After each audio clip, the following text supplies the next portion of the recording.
शायद ये किसी जगह में अपने सर्वर कर जाएगा, लेकिन नहीं कर सकता। आपका ये वाले कमरे में भी जाके ये नहीं मालूम, उस कमरे में मैंने गया हूँ।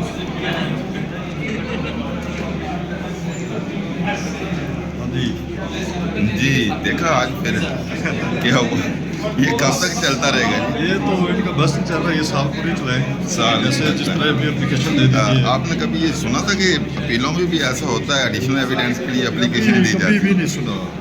ये स्टेज पे ये चीज़ें चल हो सकती हैं, लेकिन जिस तरह का इस कोर्ट में, ख़ास तौर पर चीफ साहब की कोर्ट में एक किस्म का मतलब इन्होंने मजाक ही की है, और जिसको दूसरे जजी साहबान ने इसको कहा भी है कि मतलब ये क्या कर रहे हैं आप लोग, ये कौन सी स्टेज है जिस तरह एडिशनल एविडेंस की आप एप्लीकेशन। ये तो कभी देखें, सिविल केसेस में नहीं होता। सिविल केसेस में भी अगर फैसले हो जाते हैं, फैसले के बाद ये रिवीजन आती है, रिवीजन में वो जो एविडेंस होती है वो नहीं दे सकते।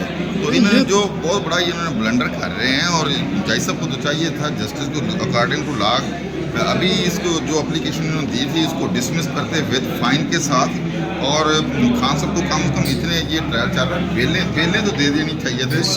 देखें अभी केस तो चलता जिस ही तरह रहता है। दो स्टेट काउंसिल को जजी साहबान ने कह दिया कि आप जो है एफिडेविट जमा करें, आप किस तरह पॉइंट हुए और आपने क्या क्या वो तमाम जो ज़रूरियात थी वो फुलफिल किया जनाब।